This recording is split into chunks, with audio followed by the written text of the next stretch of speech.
Hello students, master in mathematics आप सभी लोगों का वेलकम करते हैं। तो चलिए आज इंट्रोडक्शन टू ट्रिग्नोमेट्री का एक्सरसाइज 8.2 का क्वेश्चन नंबर 4 हम सॉल्व करते हैं। तो देखिए क्वेश्चन नंबर 4 क्या कह रहा है। क्वेश्चन नंबर 4 हमारा एक ट्रू फॉल्स क्वेश्चन है जिसमें हमें जो आंसर देना है ट्रू, फिर जस्टिफाई करना है कि ट्रू क्यों है। फॉल्स अगर आंसर आ जाता है तो जस्टिफाई करना है कि फॉल्स क्यों आ रहा है।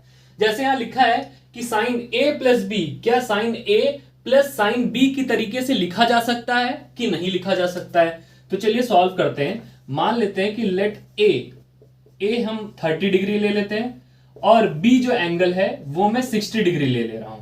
क्लियर है। अब आगे बात करते हैं। यहां पर देखो एलएचएस की बात करते हैं। पहले मैं एलएचएस को सॉल्व करता हूं। तो एलएचएस मेरा क्या है, साइन ए प्लस बी। क्लियर है। तो साइन ए प्लस बी, ए की जगह क्या लिया है मैंने 30 और बी की जगह क्या लिया है मैंने 60। तो साइन 30 प्लस 60 हो जाएगा साइन 90 और साइन 90 की वैल्यू हम जानते हैं वो क्या होती है 1।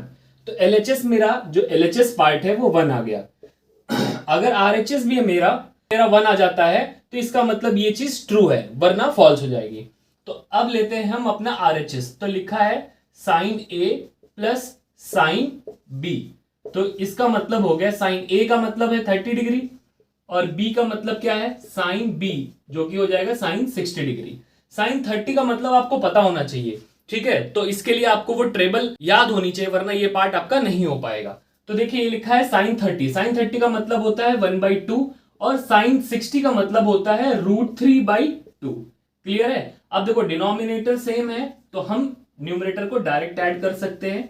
क्लियर है। तो ये आंसर आ गया आपका 1 प्लस √3/2, जो कि 1 के इक्वल कभी नहीं आएगा। क्यों नहीं आएगा, क्योंकि ये लिखा है 1 प्लस √3 का मतलब होता है अप्रॉक्स 1.732 डिवाइडेड बाई 2। इसका मतलब हो गया 2.732/2। देखो न्यूमरेटर 2 से ज्यादा है और डिनोमिनेटर 2 है, तो आंसर हमेशा क्या आएगा, ग्रेटर देन 1 आएगा, 1 नहीं आएगा। तो एलएचएस एंड ये आरएचएस हमारा क्या है, इक्वल नहीं है। तो ये जो पार्ट लिखा है ना कि ये इक्वल है, ये इक्वल कभी नहीं होगा। तो दैट मींस कि आपका आंसर यहां पर क्या आएगा, फॉल्स आएगा, जिसका जस्टिफिकेशन यहां पर दिया गया है। ठीक है। गलत प्रूफ करने के लिए, फॉल्स प्रूफ करने के लिए एक एग्जांपल काफी है। मैंने एक एग्जांपल दिया, मैंने ए एंगल को 30 डिग्री माना, बी को 60 माना। एलएचएस मेरा आंसर 1 दे गया और आरएचएस मेरा आंसर दे गया मोर देन 1। ठीक है। तो जिस वजह से एलएचएस आरएचएस इक्वल नहीं हुआ, इसलिए हम कह पा रहे हैं कि ये पहला पार्ट क्या है, फॉल्स है। तो फोर्थ क्वेश्चन का सेकंड पार्ट देखिए क्या कह रहा है।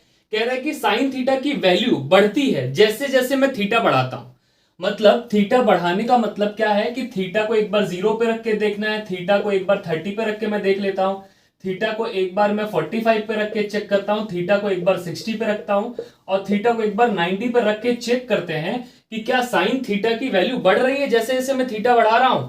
तो चलिए, जब when theta is equal to 0 degree मैंने ले लिया तो क्या आ जाएगा, साइन थीटा हो जाएगा आपका साइन 0। साइन 0 का आंसर होता है 0। अब जब मैंने क्या लिया, when theta is equal to 30 degree, तो साइन थीटा क्या हो जाएगा आपका साइन 30 डिग्री। एंड साइन 30 का मतलब होता है 1/2, जिसका मतलब होता है 0.5। अब जब थीटा मैंने क्या ले लिया, when theta is equal to 45 degree, तो अब साइन थीटा हम किस पे निकाल रहे हैं, 45 पे निकाल रहे हैं। तो साइन 45 होता क्या है, 1/√2। न्यूमरेटर तो 1 लिखा है और √2 का मतलब होता है अप्रॉक्स 1.414। और लगभग लगभग अगर हम सॉल्व करेंगे इसको, आप डिवाइड करके देखिएगा तो आपका आंसर आएगा 0.707 अप्रॉक्स आंसर आ जाएगा। ठीक है। अभी तक तो ठीक चल रहा है। देखो 0 डिग्री पे मैंने देखा तो 0 आंसर आ रहा है। ठीक है। 0 डिग्री पे आंसर 0 दे रहा है, 30 डिग्री पे आंसर 0.5 दे रहा है, 45 डिग्री पे आंसर 0.5 से बड़ा 0.707 आ रहा है। अब जब मैंने क्या ले लिया, 1 theta is equal to 60 degree, तो हम क्या निकालने जा रहे हैं, 60 डिग्री पे निकालने जा रहे हैं। साइन 60 की वैल्यू क्या होती है, वो होती है √3/2। √3 का मतलब होता है 1.732 और नीचे क्या लिखा हुआ है 2, और डिवाइड आप करोगे तो अप्रॉक्स आंसर ये देकर जाएगा 0.866। क्लियर है। तो अब एक और देख लेते हैं जो कि हमारा 90 डिग्री पे बचा। Theta is equal to 90 degree पर एक बार चेक करते हैं। तो साइन थीटा हम किस पे चेक करने जा रहे हैं, 90 डिग्री पे चेक करने जा रहे हैं। और साइन 90 का आंसर मैं जानता हूं 1 है। अब देखो 0 डिग्री पे आंसर 0 दे गया, 30 डिग्री पे 0.5, 45 डिग्री पे 0.707, 60 डिग्री पर 0.866 एंड 90 डिग्री पर आंसर क्या दे गया, 1 दे गया। तो आप देख रहे हो कि जैसे जैसे थीटा बढ़ता जा रहा है साइन थीटा की वैल्यू क्या हो रही है, इंक्रीज करती जा रही है जैसे जैसे थीटा बढ़ता जा रहा है। तो ये चीज प्रूव करती है कि क्या अगर आप साइन थीटा में जो थीटा है उसकी वैल्यू को बढ़ाते रहोगे तो साइन थीटा की भी वैल्यूज बढ़ती रहेंगी। प्रूफ आपके सामने है। चलते हैं नेक्स्ट पार्ट की तरफ।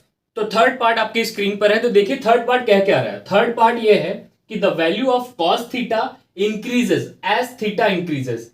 ठीक है, अब हमें ये चेक करना है कि जब हम थीटा को बढ़ाएंगे, पहले 0 डिग्री पे चेक करते हैं, 30 पे, 45, 60 एंड देन 90 बढ़ाते हुए चेक करते हैं थीटा को हम बढ़ा रहे हैं, फिर चेक करेंगे कि क्या कॉस थीटा की भी वैल्यू बढ़ेगी उसके साथ कि नहीं बढ़ेगी। तो सबसे पहले चेक करते हैं when theta is equal to 0 degree, तो हम क्या निकालेंगे, cos 0 की वैल्यू। cos 0 की वैल्यू क्या आती है, 1 आती है। ठीक है, जब हम क्या रख देंगे, थीटा को 30 डिग्री रख, तो cos 30 हमारा क्या आंसर दे देगा। cos 30 की वैल्यू आप जानते हो क्या है, √3/2। इसीलिए मैं कह रहा हूं कि आपको टेबल लर्न होनी चाहिए, इसीलिए मैंने इंट्रोडक्शन में टेबल आपको याद कराई थी।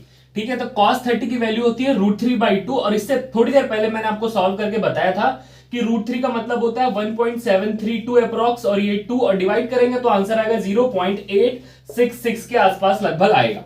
जब हम क्या करेंगे, when theta is equal to 45 degree पे रखकर चेक करते हैं, तो cos 45 डिग्री का आंसर कितना आएगा। cos 45 होता क्या है, पहले cos 45 होता है 1/√2, ये हो गया 1, और √2 का मतलब 1.414, और अप्रॉक्स सॉल्व करेंगे तो 0.707 आंसर आएगा। इसके पहले मैंने इसको ऑलरेडी सॉल्व कर रखा है।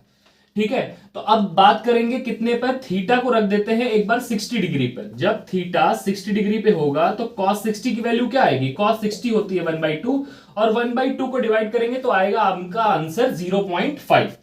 अब थीटा को हम क्या रखते हैं, 90 डिग्री रखते हैं, तो cos 90 की वैल्यू कितनी आएगी, cos 90 होता है 0। तो आप देख रहे हो कि थीटा को मैं क्या कर रहा हूं, बढ़ा रहा हूं, 0, 30, 45, 60, 90, और जो cos थीटा की वैल्यू है वो क्या आई, 1, 0.8, 0.7, 0.5 एंड 0, तो घट रही है, कम हो रही है। जैसे जैसे मैं थीटा की वैल्यू को बढ़ाता जा रहा हूं तो मेरा cos थीटा का आंसर क्या हो रहा है, कम होता चला जा रहा है। तो क्या थीटा बढ़ाने पे cos थीटा बढ़ेगा, बिल्कुल नहीं बढ़ रहा है, हमने यहां पर देख लिया है। तो ये आंसर मेरा क्या आएगा, यहां पर फॉल्स आएगा। ठीक है, थर्ड पार्ट का आंसर फॉल्स आएगा। चलते हैं नेक्स्ट पार्ट की तरफ। तो देखिए फोर्थ पार्ट पर हम आ गए। फोर्थ पार्ट हमसे कह रहा है कि sine theta cos theta equal होंगे थीटा की सभी वैल्यूज पर। तो चेक करते हैं क्या थीटा की सभी वैल्यूज पे ये चीज पॉसिबल है या नहीं है।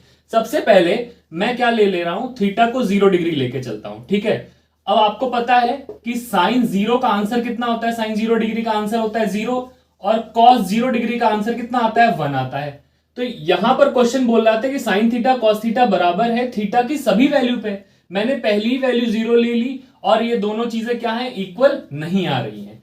ये इक्वल आएंगी, एक चीज पर आएंगी जो हमने पढ़ा है, 0 डिग्री, 30 डिग्री, 45, 60 या 90 पढ़ा है हमने। एक चीज पर आएंगी, कब आएगी, जब थीटा 45 डिग्री कर देंगे। तो आपको पता है कि साइन 45 डिग्री का मतलब होता है 1/√2, और कॉस 45 डिग्री का मतलब होता है 1/√2। तो यहां पर क्या निकल कर आ रहा है कि साइन 45 डिग्री और cos 45 डिग्री दोनों ही इक्वल है। तो थीटा की सभी वैल्यूज, इस वजह से ये जो लाइन लिखी हुई ना, इस वजह से ये क्या हो जाएगा, फॉल्स हो जाएगा। हमने जस्टिफाई भी कर दिया कि देखो 0 डिग्री पर एक चीज हमने दिखा दी। तो मैंने आपको बताया कि जब भी आपको किसी चीज को गलत प्रूफ करना होता है तो एक एग्जाम्पल काफी है, लेकिन अगर किसी चीज को सही प्रूफ करना है तो 1000 एग्जाम्पल आप दे दोगे कम पड़ जाएगा, पर वो चीज सही नहीं हो पाएगी। इसीलिए मैथ्स में हम लोग जनरल प्रूविंग करते हैं जब भी ट्रू की बात करते हैं। फॉल्स के लिए एक एग्जाम्पल काफी है, तो हमने एक एग्जाम्पल दे दिया, 0 डिग्री पर वो चीज इक्वल नहीं हो रही है। तो sine theta cos theta 45 degree पर बराबर होगा, ये लिखा होता तो ट्रू होता ही है, लेकिन इन्होंने लिखा कि सारी वैल्यूज पर, तो सारी वैल्यूज पर ये चीज नहीं होती, फॉल्स होती है। क्लियर है, आई होप आप ये चीज समझ गए होंगे। चलते हैं नेक्स्ट पार्ट की तरफ। तो लास्ट पार्ट पर हम आ चुके हैं, देखते हैं लास्ट पार्ट कहता क्या है। कह रहा है कि कॉट ए डिफाइन नहीं होता जब ए 0 डिग्री हो जाता है। तो जरा देखते हैं कि कॉट ए होता क्या है। कॉट ए होता है cos A divided by sine A. ठीक है, और हमें 0 डिग्री पे चेक करना है कि ये चीज डिफाइंड है कि नहीं है। तो यहां पर लिखना है cot 0 डिग्री, इसका मतलब होता है cos 0 डिग्री, और sin 0 का मतलब होता है ये sin 0 डिग्री हो गया, ठीक है। तो cos 0 डिग्री का मतलब होता है 1 और sin 0 डिग्री का आंसर हो गया 0, और 1 divided by 0 is not defined, ठीक है। या फिर इसको हम लोग इंफिनिटी भी कह सकते हैं कि हमें डिफाइंड नहीं है या इंफिनिटी, ठीक है। तो क्या 0 डिग्री पे ये डिफाइंड नहीं है? तो बिल्कुल नहीं है। देखो आंसर मेरा आ गया कि डिफाइंड नहीं है, तो ये स्टेटमेंट क्या हो गया? ट्रू हो गया। क्लियर है? ये स्टेटमेंट ट्रू हो गया 0 डिग्री पर। और आपको टेबल अगर याद होगी तो आपने देखा है कि cos 0 डिग्री का आंसर होता क्या? नॉट डिफाइंड ही होता था। उस टेबल को अगर आपको याद होगा, वो टेबल की सारी चीजें, सारी वैल्यूज आपको याद होंगी, तो वहां पर ये चीज बताई गई थी। तो आपको पहले से ही पता है, पर एक प्रूफ करके दिखाना था तो मैंने इस तरीके से दिखा दिया, जो कि जस्टिफाइड है हमारे ट्रू लिखने के लिए। क्लियर है? तो इसी के साथ ये पार्ट भी एंड होता है।